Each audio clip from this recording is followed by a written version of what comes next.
Assalamualaikum warahmatullahi wabarakatuh murid-murid. Alhamdulillah, pada hari ini subjek jenayah darjah 6 pelajaran 3 iaitu pemberontak. Iaitu dalam bahasa Arab kita sebut sebagai al-bughat. Mari kita belajar sama-sama. Pengertian pemberontak al-bughat. Dari segi bahasa, pelampau yang melampaui batas kehidupan sehingga dianggap sebagai suatu kezaliman kepada orang lain. Dari segi istilah pula, satu kumpulan Islam yang menentang pemimpin muslimin melakukan pemberontakan terhadap pemerintahan dan enggan mematuhi peraturan dan undang-undang sama ada berkaitan hak Allah atau hak manusia. Ringkasnya di sini, pemberontak ini adalah orang yang menentang ataupun tidak mahu mematuhi sesuatu pemerintahan ataupun satu undang-undang. Hukum kesalahan pemberontakan adalah haram.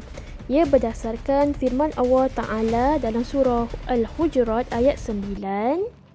وَإِن طَائِفَتَانِ مِنَ الْمُؤْمِنِينَ اقْتَتَلُوا فَأَصْلِحُوا بَيْنَهُمَا فَإِن بَغَتْ إِحْدَاهُمَا عَلَى الْأُخْرَى فَقَاتِلُوا الَّتِي تَبْغِي حَتَّى تَفِيءَ إِلَى أَمْرِ اللَّهِ فَإِن فَاءَتْ فَأَصْلِحُوا بَيْنَهُمَا بِالْعَدْلِ وَأَقْسِطُوا إِنَّ اللَّهَ يُحِبُّ الْمُقْسِطِينَ.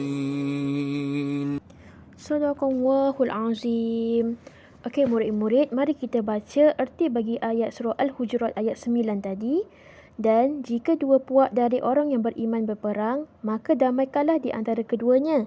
Jika salah satunya berlaku zalim terhadap orang lain, maka lawanlah puak yang zalim itu sehingga ia kembali mematuhi perintah Allah. Jika ia kembali patuh, maka damaikanlah di antara keduanya dengan adil, iaitu menurut hukum Allah.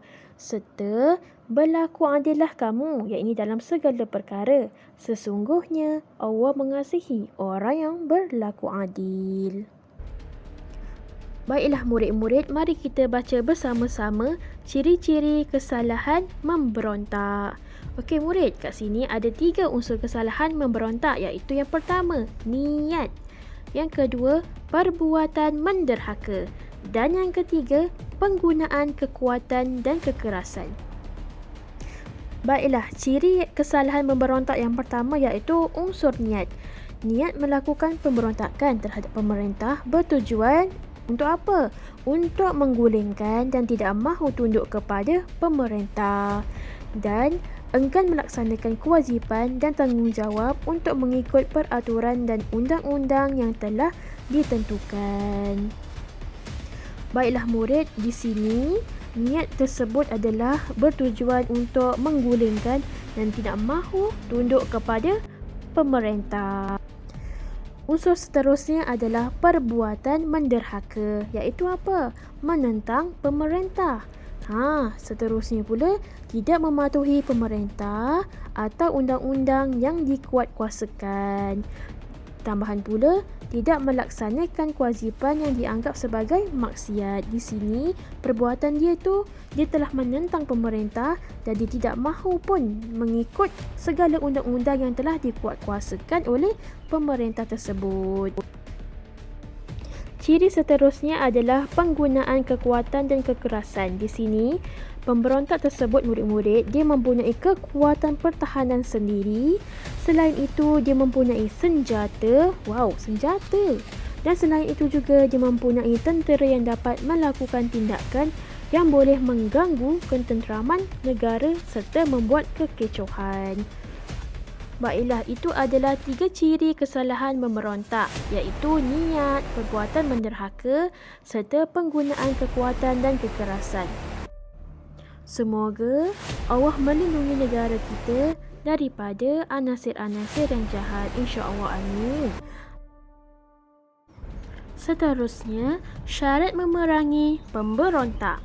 Yang pertama, Pemberontak mempunyai pemimpin yang berpengaruh dan ditaati.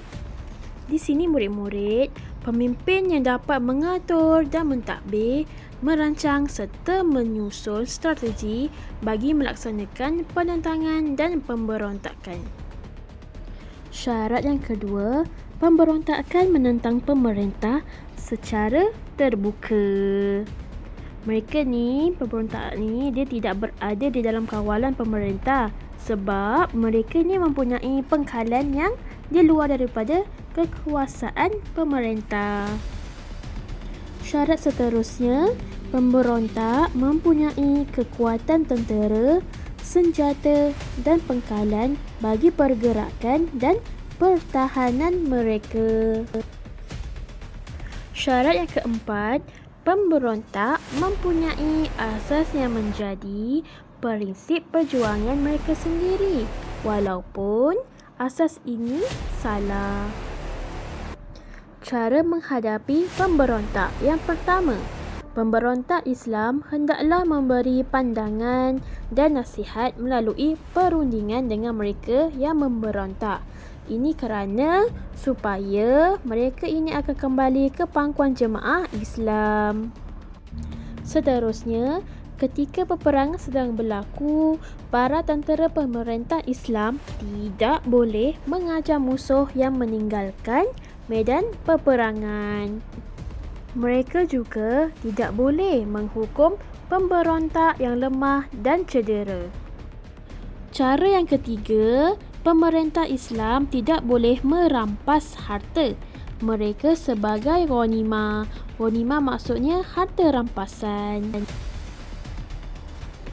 Permasalahan berkaitan pemberontak. Mari kita lihat apa permasalahan yang berlaku. Yang pertama, setelah tamat pertempuran dan pemberontak telah pun taat kepada pemerintah, tetapi ada tentera Islam membunuh pemberontak tersebut, maka pembunuh tersebut akan dikenakan hukuman qisas.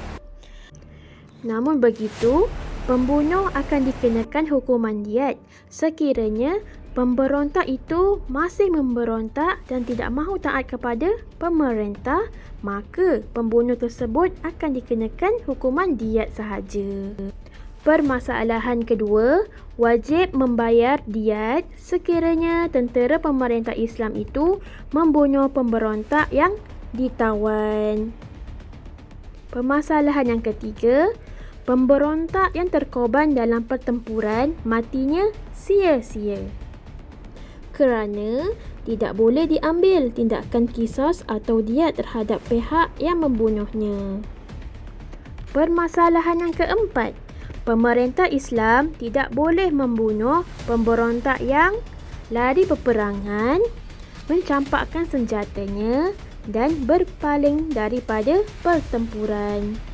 Permasalahan yang kelima, iaitu harta pemberontak yang ditawan tidak boleh dijadikan sebagai harta rampasan perang. Hikmah meninggalkan pemberontakan.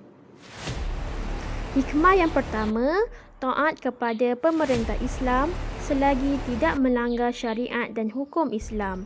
Di sini murid-murid, selagi pemerintah tersebut itu tidak melanggar syariat dan hukum Islam, maka kita perlu taat kepadanya. Yang kedua, tidak melakukan kezaliman terhadap manusia dan makhluk Allah yang lain. Dan yang ketiga, mematuhi peraturan dan undang-undang yang telah ditetapkan Allah Ta'ala dan pemerintahan Islam. Alhamdulillah, kita doa sama-sama supaya negara kita tercinta ini sentiasa dalam keadaan aman, damai. InsyaAllah, amin. Alhamdulillah, kita sudah belajar topik pemberontak. Cikgu harap video ini memberi manfaat kepada sesiapa yang menonton dan cikgu doakan semoga urusan kita semua sentiasa dipermudahkan oleh Allah Ta'ala. Yang lemah itu, yang kurang itu adalah dari diri saya sendiri dan yang baik itu adalah dari Allah Subhanahu Wa Ta'ala. Terima kasih semua. Assalamualaikum warahmatullahi wabarakatuh.